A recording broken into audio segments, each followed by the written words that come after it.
Намерата да бараат злато под земја ги оставила двајца кочанци покуси за над 1000 евра. Тие решиле да купат детектор за метал од лице од Делчево, но набрзо сватиле дека уредот не функционира и оти се измамени, па отишле во полиција да го пријават случајот. Настанот го потврдија од Министерството за внатрешни работи, при што во писменото известување стои оти надворешната канцеларија за криминалистички работи од Делчево поднела кривична пријава против 44 годишниот МП од Делчево, затоа што постоеле основи за сомнение дека сторил кривично дело измама.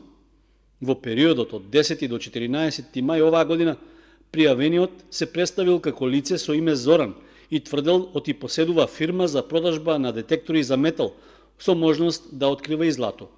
Потоа со лажно прикажување факти на две лица од Кочани им продал неисправен детектор за метал. На тој начин на двајцата кочанци им причинил финансиска штета од 70.318 денари. Откако било утврдено оти се работи за измама, Делчевецот заработил кривична пријава, а од полицијата нема информација дали по откривањето на лажниот детектор за метал двете лица од Кочани успеале да си ги повратат парите.